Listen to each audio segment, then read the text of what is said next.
बोलो जयकारा बोल मेरे श्री गुरु महाराज की जय। संत चरणदास जी की ज्ञान वाणी है। मोक्ष मुक्ति तुम चाहत हो, तजो कामना काम, मन की इच्छा मेट कर भजो निरंजन नाम। भजो निरंजन नाम तत्व देह अध्यास मिटावो, पंचन के तज स्वाद आप में आप समावो। जब छूटे झूठी देह जैसे के तैसे रहिया, चरणदास यह मुक्ति गुरु ने हमसे कहिया। संत चरणदास जी कहते हैं कि यदि तुम निर्वाण पद की चाहना रखते हो तो सांसारिक कामनाओं को हृदय से निकाल दो। मन के संकल्प विकल्प त्याग कर हृदय में परमात्मा के नाम को स्थान दो और नाम का निरंतर सुमिरन करो। अपने आप को 5 तत्वों का शरीर ना समझकर अपने वास्तविक स्वरूप का बोध प्राप्त करो। इस बात का बारंबार अभ्यास करो कि आत्मा परमात्मा की अंश है। काम, क्रोध, लोभ, मोह और अहंकार, इन 5 शत्रुओं के मीठे भासने वाले झूठे रस को त्याग दो और अपने आत्म रूप में स्थिर हो जाओ, स्थित हो जाओ। अपने आत्म रूप में स्थित हो जाओ। जब समय आने पर यह 5 तत्व का नश्वर शरीर छूट जाए तो अपने मूल स्वरूप को पहले से प्राप्त कर लिया हो। संत चरणदास जी कहते हैं कि यह युक्ति उन्हें उनके श्री सद्गुरुदेव जी महाराज जी ने कही थी।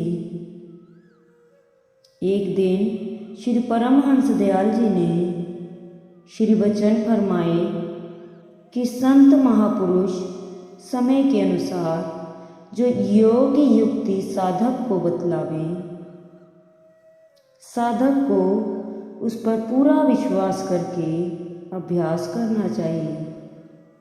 अपनी मन की मति अनुसार उनकी बतलाई हुई युक्ति में फेरबदल नहीं करना चाहिए।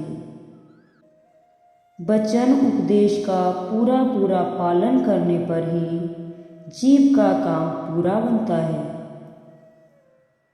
एक बार एक मरीज किसी हकीम के पास गया और अपने मर्ज की दवा मांगी।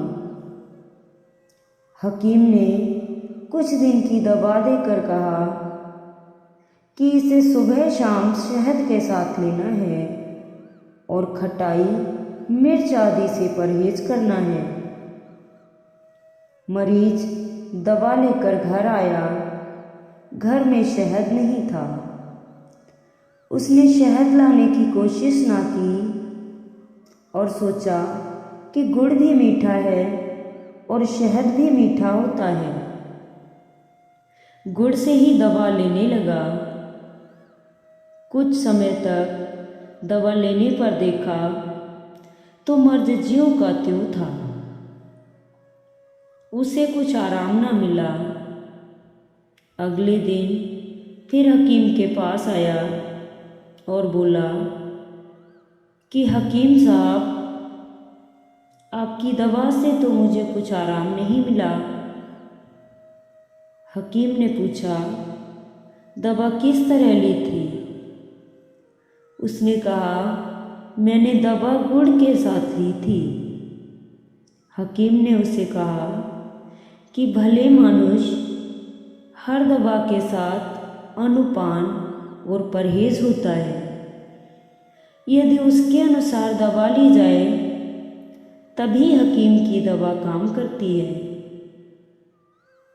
अपनी अक्ल के अनुसार दवा लेने पर वह क्या काम करेगी? तुम यदि मर्ज का सही उपचार चाहते हो तो जाओ, जैसे हमने कहा है कि शहद के साथ दवा लेनी है तो बाजार से शहद लाओ और दवा का प्रयोग करो। अपनी अक्ल से काम लोगे तो हकीम की दवा काम नहीं करेगी। प्रेमियों, इसी प्रकार ही बहुत से लोग संत महापुरुषों से योग युक्ति तो दीक्षा के रूप में ले लेते हैं, मगर उनके बताए अनुसार अभ्यास नहीं करते। जब कुछ उन्नति नहीं दिखती तो उन्हें दोष देते हैं कि युक्ति सही नहीं है। अतः प्रत्येक जिज्ञासु साधक को सोचना चाहिए कि महापुरुषों के वचन पर विश्वास करने पर ही नाम दीक्षा अपना प्रभाव दिखाती है।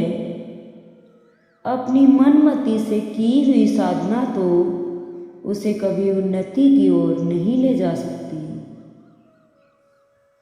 संत दादू दयाल जी ने अपनी वाणी में वर्णन किया है, दादू सतगुरु कहे सो कीजिए, जो तू शिष्य सुजान, जह लाया तह लागे रहू, पूछे कहा अजान।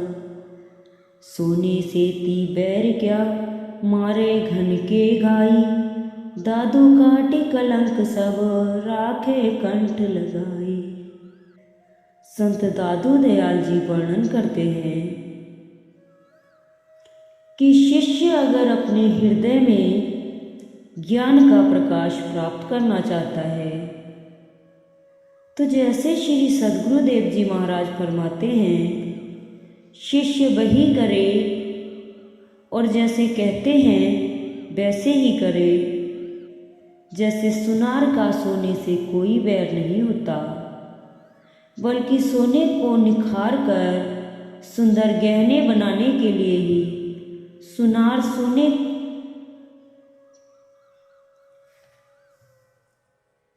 सोने को औजार से ठोकता है। उसी प्रकार श्री सद्गुरुदेव जी महाराज अपने वचनों और लीलाओं से शिष्य को सतर्क करते हैं और उसके अवगुणों को दूर करके गुणवान बनाते हैं। श्री सद्गुरुदेव जी महाराज शिष्य के संशय के बादलों को अपने ज्ञान के प्रकाश से हटा देते हैं। वे शिष्य के सभी कष्टों को मिटा देते हैं और माता पिता की तरह शिष्य की संभाल करते हैं।